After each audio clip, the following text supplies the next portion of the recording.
Welcome to your week in review here on WINN FM 98.9 for the period May 26th through 31st. Making the news last week, scaling up geothermal energy, regional cooperation and innovation at Global Island Summit 2025. New era dawns for Christophe Harbour following landmark sale to Safe Harbor Marinas LLC. 9 St. Kitts Nevis nationals return home under the Trump administration's deportation regime. Stanley Jacobs hails St. Kitts and Nevis as an attractive investment destination. Premier Brantley highlights unity and transformation in address at Global Sustainable Islands Summit 2025. Global Sustainable Islands Summit 2025, a call for inclusive action and youth empowerment in the face of climate challenges. St. Kitts and Nevis launches a semi-airborne drone survey to bolster national water security. The Caribbean Tourism Organization confirms St. Kitts and Nevis's tourism minister as a speaker for Caribbean Week 2025. Now the details. The Global Sustainable Islands Summit 2025, held in St. Kitts and Nevis from May 27th through 29th, has brought renewed focus to the pivotal role of geothermal energy in the Caribbean's sustainable future. Among the compelling discussions, the session titled Scaling Up Geothermal Energy in the Caribbean, Regional Cooperation, Investment and Innovation, has underscored how collaborative efforts across the region are essential to overcoming climate vulnerabilities and accelerating the transition to renewable energy sources. The session, led by the Organization of Eastern Caribbean States (OECS), brought together prominent policymakers, private sector leaders, and international envoys to articulate a unified vision and address the practical challenges faced by small island developing states in harnessing their geothermal resources. The Honorable Conress Maynard, Minister of Energy and Utilities for the Government of St. Kitts and Nevis and Chair of the OECS Council of Ministers of Energy, opened with a personal reflection on the significance of this juncture for his federation. I first want to say that this time is a critical time for us here, especially in the Federation of St. Kitts and Nevis, because for the first time really, you have tremendous amount of political will to make this a reality. I am Kitty Nevisian, meaning I was born in St. Kitts. My mother is from Nevis. My father is from St. Kitts. My grandfather is from Nevis. My other grandfather is from St. Kitts. I am truly a son of both Nevisian soil and Kittitian soil. However, it is true that we have had some challenges in aligning in terms of our vision going forward when it comes to a number of things, and in particular geothermal.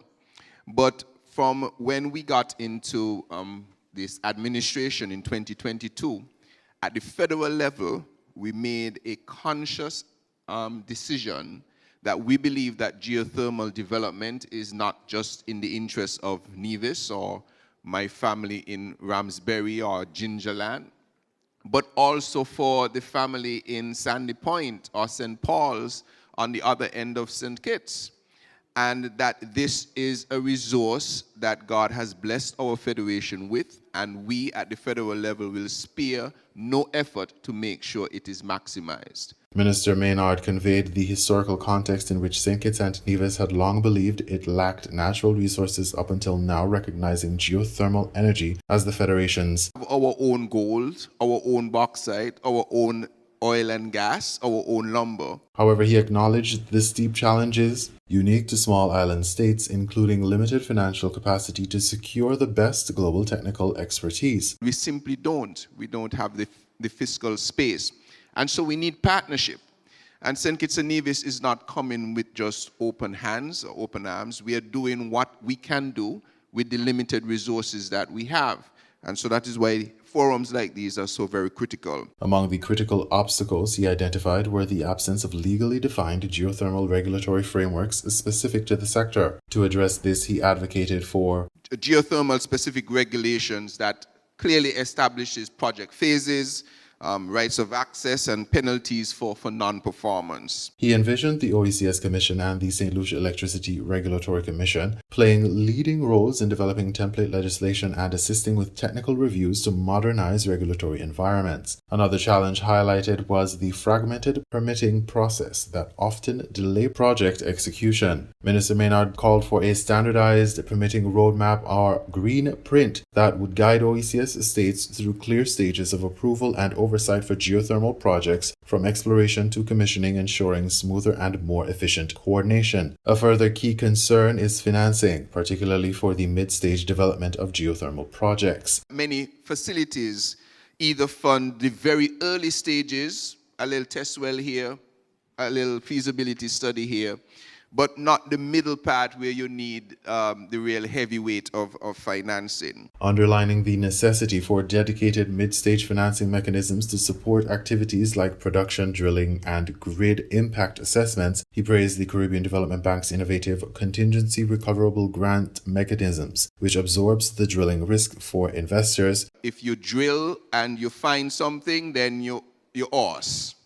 If you drill and you don't find something, that is our gift to you, thereby unlocking additional funding. The minister concluded with a call to embed technical capacity in public institutions and establish a regional expert roster linked to an on-demand technical assistance facility to ensure sustainable project management and continuity. From a private sector perspective, Philip Julian, chairman of Kenneth J. Green Limited, emphasized the importance of indigenous regional investment in advancing the geothermal agenda. Since we are ourselves private sector, we are indigenous to the region, as the chair picked up on, born out of Trinidad and Tobago, and growing into the Caribbean. He highlighted Kenneth J. Green's partnership with Ansa McCall Group, a major regional conglomerate committed to pioneering sustainable energy projects, referencing their Memorandum of Understanding signed during COP28 in Dubai to explore geothermal opportunities together. Julian introduced the ambitious 20-megawatt Power-to-X project proposed in St. Kitts and Nevis's Energy Development Plan, which complements the ongoing 30-megawatt geothermal efforts. Elaborating on Power-to-X, he likened it to Trinidad and Tobago's historical gas-to-X model, where natural gas monetized into globally tradable commodities like ammonia and menthol. Because of the global environmental crisis that we all face, countries with surplus renewable energy, such as St. Kitts, Nevis, and Dominica, let's call that renewable power, have a Power-to-X opportunity. Yeah? To monetize and export their fossil-free power to other parts of the world. Highlighting the potential for innovative uses of renewable power beyond electricity generation, Julian discussed identified pathways for St. Kitts and Nevis, including power to ammonia or menthol production, leveraging new International Maritime Organization port requirements for green power to attract shipping businesses, and local industry opportunities such as green-powered desalination and sustainable tourism ventures. Notably, he emphasized the upcoming opportunity framing workshop sponsored by Ansel McCall Group, set for June, which aims to prioritize geothermal-driven industrial projects aligned with regional sustainable development goals. His message was one of optimism rooted in pragmatism. The size and scale of the transformation and development being described over the past couple of minutes is significant, and it will take substantial effort, but it can be done. We just have to look at Trinidad. But what we also learned in Trinidad is we cannot do it alone. It's going to require all of us working together as private sector, as public sector, closer than ever before. Rebecca Fabrizi, the UK envoy for Small Island Developing States, says contextualized the challenges faced by Caribbean islands within broader geopolitical and economic constraints. We work a lot on trying to help improve access to finance that we recognise as being very difficult, and economic diversification, and the effectiveness of development financing. Stressing that nearly all SIDS grapple with energy insecurity and high electricity costs, Fabrizi outlined 4 principal barriers: regulatory limitations, technical capacity shortages, financial constraints, and the need for unified political commitment. Regarding regulation, she identified gaps including the absence of cost-related tariffs, integrated resource plans, and permitting frameworks, while noting progress in countries such as Barbados and Jamaica. Jamaica has been, I think, the first country in the Caribbean to implement competitive procurement framework for independent power producers. Regarding technical challenges, Fabrizi acknowledged the generational struggle to advance geothermal projects, including Nevis's own experience. She highlighted UK-backed initiatives that are de-risking geothermal exploration through grant funding in Dominica, Montserrat, St. Lucia, and Grenada, facilitated by partnerships with organizations like Caribbean Development Bank, CDB, and the World Bank. Financially, she observed the high upfront costs required for geothermal development and the difficulties small island developing states SIDS face in securing grants and attracting private investment, particularly for mid-stage funding. When there are funds available, we get bids which really exceed the amount of money available. Finally, Fabrizi emphasized the political challenges inherent in achieving economies of scale needed for sustainable geothermal markets, calling for political agreement regionally to make sure that those biggest wins can be really achievable. She indicated that organizations like CRI and CARICOM play vital roles in leading strategy and governance, but acknowledged the complexity of balancing climate ambitions with economic and environmental considerations. Despite the hurdles, she expressed strong commitment from the UK and international partners. She cautioned that without diversified funding approaches and robust political will, the pace will be really slow, but affirmed enthusiasm for ongoing collaboration to realize geothermal's promise. I think that looking at how these resource-intensive industries can be attracted here while protecting the important environments here as well is great. But sharing, selling, which countries are really willing to buy, not only to sell energy, these are all things that require some good political discussions. If we're going to rely on public funding, then the pace will be really slow. So we see lots of potential. We are really looking forward to continuing to be a partner here. And hope that we can work together to overcome these challenges. The vibrant discourse at the Global Island Summit 2025 conveys a clear message. Geothermal energy represents a transformative opportunity for the Caribbean's sustainable future, yet success depends on coordinated regional action, innovative financing mechanisms, regulatory modernization, and inclusive partnerships spanning government, the private sector, and international allies. With St. Kitts and Nevis poised to lead once again, the Federation's blend of historical resilience and emerging political will could become a beacon, lighting the way toward a clean energy renaissance across the Eastern Caribbean. A new chapter has officially begun for the Southeast Peninsula with the sale of the marina assets and operations at Christophe Harbour to Safe Harbour Marinas LLC, a development Prime Minister the Honourable Dr. Terence Drew describes as a strategic move, a decisive correction, and a powerful turning point for the Federation. The announcement marks a significant pivot from years of stalled progress and controversy towards sustained economic growth and good governance. In an official statement delivered on May 29, 2025, Prime Minister Drew outlined the multifaceted benefits the transaction brings to St. Kitts and Nevis, underscoring transparency and accountability throughout the negotiation process that had previously eluded administrations. What some once viewed as a symbol of mismanagement, rooted in years of political opacity under the former administration, will now become a beacon of transparency, opportunity, and international prestige under this administration. Christophe Harbour, once fraught with unfulfilled promises and underdevelopment, had previously stirred public discontent. Residents and stakeholders vocally criticized the project for its decade-long dormancy and the failure to deliver on the visionary plans initially heralded by its founder, Charles Buddy Darby III. A petition titled Rescue Christophe Harbour brought to light frustrations over the lack of progress, citing abandoned facilities and a paucity of employment opportunities for locals, pleading for government intervention to either hold the developers accountable or reclaim the property for the public good.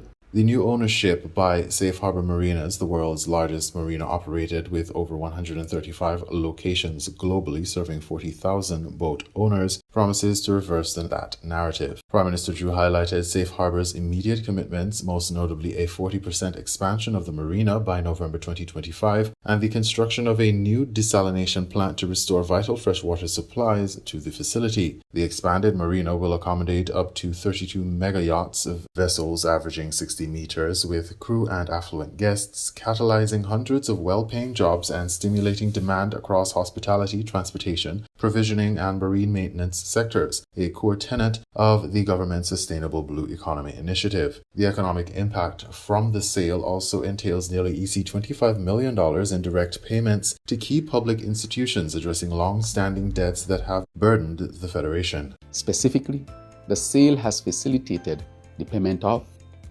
EC $4.5 million to Social Security Board, EC $2.4 million to SCELEC, EC $5.7 million to the Sugar Industry Diversification Fund, or SIDF, EC $2.8 million to the National Bank Trust, and EC $2.7 million directly to the National Bank. Additionally, EC $3 million has been paid toward outstanding property tax arrears, and EC $3.6 million in stamp duties.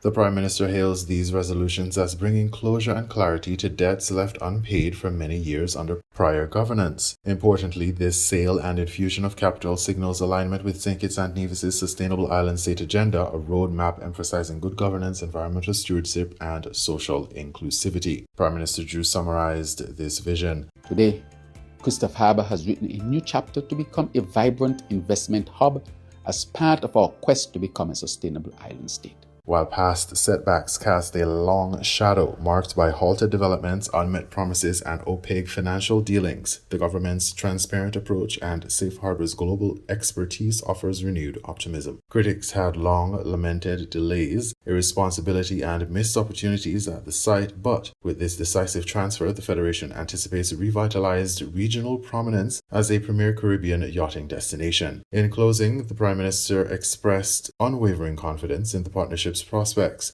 This is what good governance looks like. As Prime Minister and as a government, I assure you that every step we take is grounded in our sustainable island state agenda, with our people at the center. The revitalization of Christophe Harbour is poised not only to stimulate immediate economic growth, but also to restore trust and pride among Kittitians and divisions, heralding a future where the Federation's natural and maritime assets are fully leveraged for the benefit of all.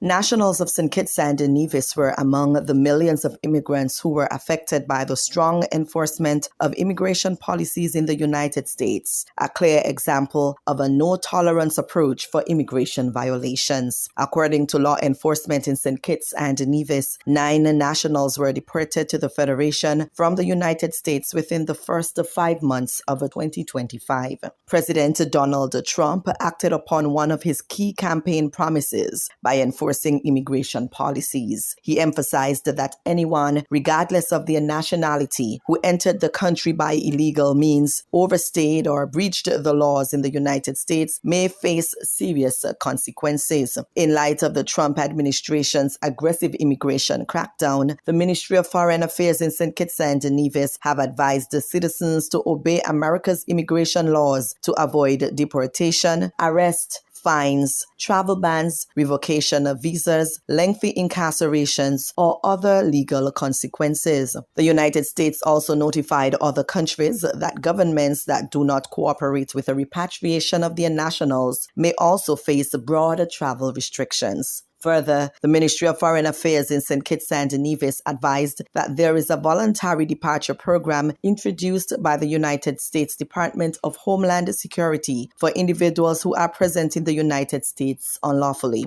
Depending on the case, financial or other support may be provided for their departure. St. Kitts and Nevis's Prime Minister Dr. Terence Drew, at his round table on May 13, 2025, acknowledged that, like the Federation, the United States has the right to enforce its immigration policies. He added, however, that the government of St. Kitts and Nevis will welcome all nationals home with open arms and will continue to ask that they be respected and treated humanely. With respect to people being sent back, as I said it in a statement, and I think I put it out.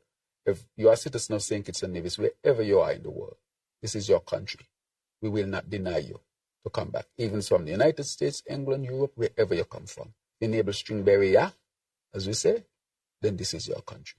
I, as the Prime Minister, will ensure all I ask others is to treat our citizens with humanity and respect, irrespective of everything else. You can be firm with the law, but you can be firm without breaking or violating human rights. People still have human rights. I just seek as much as possible to respect. And that's all that we ask for. While the matter of mass deportation unfolds, the Prime Minister explained that measures would be taken to ensure the security of the Federation is not jeopardized. The other concept is we'll take measures to make sure we continue to protect our security. If anybody were to come back and be a security threat, we will do what we have to do, but their humanity will be respected. As the Trump administration cracks down on illegal immigration by organizing mass deportation flights, Caribbean leaders have been closely monitoring the situation, including ways to help returning nationals reintegrate into society.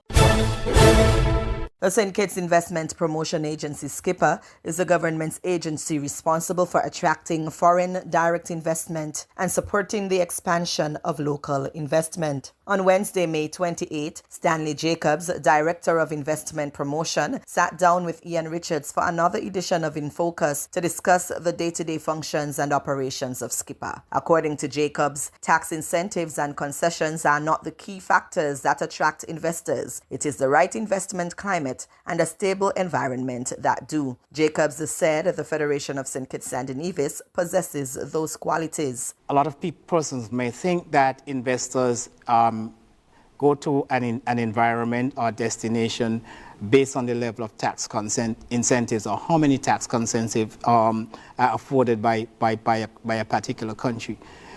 Studies have shown that tax incentives are not the most important determinant factor for investors. However, the right investment climate is the most determinant factor. So the right investment climate is one where an applicant can submit their application, and there's a seamless process in terms of processing their application. They're looking for an environment where they're restricted for attracting investors, not the amount of tax concessions that is provided. And of course, it's always with democracy. You need a stable environment. Stable environment, right. We have a stable environment, we have a stable currency, we have an educated workforce. Right. All of these are the things that make St. Kitts and Nevis an attractive investment destination. Right, and I would say educated and skilled workforce. And skilled workforce, definitely. Yes. All right, and the right type of investor? Well, in terms of the right type of investor, we are looking for investors that brings sustainable development, job creation, and benefits the economy and the people of St. Kitts and Nevis. At the end of the day, the investment should impact in a positive way the citizens of the country. The unit, according to Jacobs, plays a critical role in navigating several processes on behalf of the investor through quality service offerings. Investors anticipate a seamless and much faster rate in finalizing their projects. Therefore, SKIPA guides investors in the process of how to acquire permits, accessing applications for land and applications for tax concessions, among other things. What SKIPA does is that once a proposal is submitted to SKIPA do the review of that proposal, and SKIPA also receive technical input from all that investment. So if it is Department of Physical Planning for approval of their drawings, because that is one of the requirements that they must have at least an approval or approval in principle for their technical drawings. Mm-hmm. If they're seeking land, government land on which to develop the project, then we will involve the Ministry of Sustainable Development. The Ministry of Finance is involved as it relates to the application for tax concessions. If it's a tourism project, then it's the Ministry of Tourism. If an agriculture project, then it's the Ministry of Agriculture. If it's an energy project, then it's the Department of Energy. So SKIPA receive all this technical input, which combines into one what we call our submission then to Cabinet, and make our recommendation to Cabinet based on the findings of all the technical input. The St. Kitts Investment Promotion Agency has been standing at the vanguard to attract much needed investment to St. Kitts and Nevis, despite declining foreign direct investment, challenging economies, geopolitical tensions, and other global crises. The Premier of Nevis, the Honourable Mark Brantley, delivered a compelling address during the opening session of the 2025 Global Sustainable Island Summit on May 27, 2025, emphasizing the vital role of unity and collective political will within the Federation of St. Kitts and Nevis. Speaking candidly about the shared commitment required for true sustainability, Premier Brantley praised the cooperative efforts led by Prime Minister the Honourable Dr. Terence Drew's administration. I want to start by commending the organizers of this very important summit, this very important conference. I want to commend you because it helps to put St. Kitts and Nevis at the very epicenter of what we are seeking to achieve in our region, which is climate resilience, and ensure that we have the type of economic transformation that can only come from an understanding of our place in the world and our desire to be a sustainable island state. He underscored that political will often remains an overlooked factor among the challenges to sustainability initiatives. None of this is possible without political will. Oftentimes, we talk about the lack of capacity, we talk about the lack of financing. Very rarely do we talk about the lack of political will. Drawing attention to the cooperative relationship that has blossomed since Dr. Drew assumed office in August 2022, Premier Brantley shared a personal anecdote about their early discussions. In the very first week, in fact, I recall it was in the first 2 days of his prime ministership, he and I met at his office here in Bastia. And we decided that we will make this idea of renewable energy, and more specifically the geothermal project in Nevis, a national priority. He credited the Prime Minister's leadership for propelling the project that promises to position St. Kitts and Nevis at the forefront of renewable energy in the region. And I commend him because a lot of what has happened, a lot of the attention, a lot of the energy that we have in the room and around the region and around the world associated with this project has really come from that political will and that commitment. And so,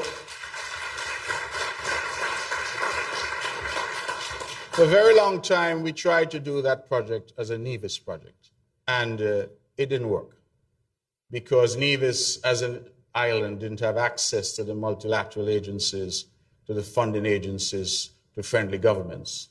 St. Kitts couldn't do the project on its own either, because the resource is located on Nevis. Premier Brantley reflected that the path forward was clear despite the delay in recognizing the need for a united approach. And so it made absolute good sense. And maybe we wonder in retrospect, why did it take 20 years for us to finally understand that we can't do this without the necessary political will? So, Prime Minister, thank you. And I say thanks to all that you've done and all that you keep trying to do in this regard. Turning to the transformative nature of the geothermal project, he painted a vivid picture of the Federation's sustainable energy future. The journey on which we are embarked is truly transformative. That the geothermal resource in particular, that the scientists tell us is below the Earth's crust on the island of Nevis, is sufficient to power not only Nevis, not only St. Kitts and Nevis, but also to power some of our neighboring islands.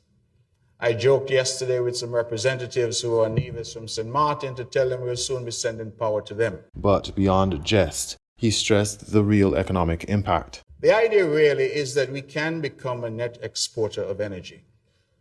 And we have a situation where we have a surplus of energy that we're trying to tap into. And becoming a net exporter of energy means that we can transform our economy to an energy-based economy. Premier Brantley elaborated on the broader implications of such transformation for the island's youth and economy. So whilst we're ticking the box in relation to climate change and our role and our fight in that global struggle, which we are involved, we are also at the same time doing something that can transform our economy, that can create new jobs, that can wean us off our dependence currently on tourism. Not that we are replacing tourism, but we're seeking to do something in addition to tourism, in addition to the various other industries. We're talking about innovation. We're talking about new jobs. We're talking about the possibility of our young people whom you have heard from this morning having a real opportunity in this, the land of their birth. Addressing the ongoing challenges of brain drain, he expressed hope for a reversal. That when they go off to the UK or Canada or the US to study, there's no need for them to stay there. They can now come back. And so what was a brain drain becomes a brain gain for St. Kitts and Nevis and for the region. Premier Brantley called the geothermal initiative more than just another energy project. This is not just another conference. This is not just another energy experiment or undertaking. This is just not another few solar panels on a roof. We're talking about true transformation in St. Kitts and Nevis. He highlighted the strategic advantage held by the Federation's geography in advancing this transformation. If we can harness this geothermal energy, we have a program now where we're talking about a single grid between St. Kitts and Nevis. And I say it every chance I get that St. Kitts and Nevis is so blessed that whilst there are other multi-island states in the region, it's hard to bridge Trinidad and Tobago, it's hard to bridge Antigua and Barbuda, but St. Kitts and Nevis is only 2 miles at the closest point. Inviting attendees to witness the close ties and accessibility between the islands, he extended a unique invitation. The Premier described how this proximity enables practical infrastructure improvements that facilitate sustainability goals, projecting a vision of affordable clean energy. Premier Brantley noted the direct benefits to ordinary citizens. In fact, I invite you all to come back in April of next year when we do a swim from the island of Nevis to the island of St. Kitts. This year, 500 people did the swim. I confess I did it too, but I was on a boat. But if you're minded, you can come. But it only speaks to how close the two islands are, and that geography allows us to do undersea cables quite easily, to connect these two islands quite easily, to build in the necessary redundancies.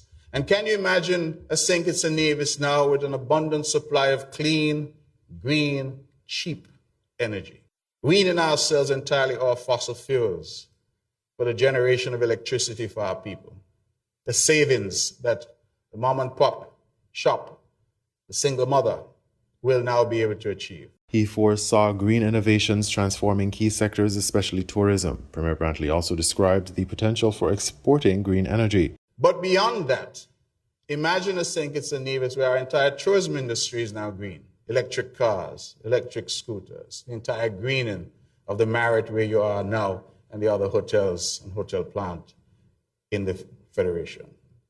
Imagine the new jobs that can be created.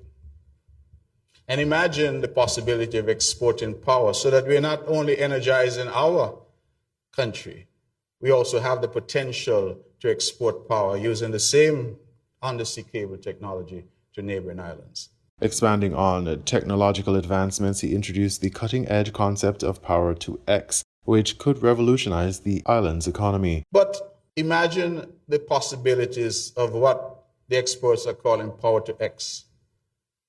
The ability to have green hydrogen, green ammonia, the ability to power up ships, especially now as the IMO is saying that ship owners need to transition. The possibilities are endless. Reflecting on the broader significance of energy independence, Premier Brantley spoke with resolve about insulating the Federation's economy from global energy disruptions. If we can achieve energy independence, wean ourselves off fossil fuels, ensure that we are no longer subject to the exogenous shocks that occur in energy-producing nations around the world, that our people here are no longer paying higher prices because somebody somewhere decides they want to go to war. This visionary approach includes addressing water scarcity through renewable energy-powered desalination. Recognizing the critical nature of water resources on small islands, he explained the implications. He identified the prohibitive cost of electricity as a barrier to desalination efforts. Energy independence, clean, green energy, allows us to do something else. It allows us to harness our oceans around us and to use that well-known process of desalination to get clean, potable water. Many of us come to islands and we don't realize how difficult it is in terms of our water resources on these islands. And in St. Kitts and Nevis, virtually all of our water currently comes from underground aquifers. Overuse leads to real difficulty. So as we talk about sustainability, we must also talk about water. And we are surrounded by ocean. What has been our obstacle? Our obstacle has been the cost of electricity. So we can't do desalination because the cost of electricity makes the water that we get from desalination too expensive for our people. Premier Brantley outlined the cascading benefits of addressing energy and water independence. With energy independence, clean, cheap energy, we can now do desalination on a large scale. We solve the water problem. You know what other problem you solve when you have plenty of water? You solve food problem. Farmers now have as much water as they need to grow food. He concluded with a powerful summation of the transformative vision. I hope you realize I'm ticking the boxes. energy independence, water independence, food independence, economic independence, new jobs, new paradigm, a new country. The Premier's address sets a tone of optimism and determination at the summit, signaling the Federation's unwavering commitment to advancing sustainable development through national unity, innovative energy solutions, and a bold economic transformation agenda. The momentous occasion highlights St. Kitts and Nevis's growing leadership role within the Caribbean and the global movement toward resilient, sustainable island futures.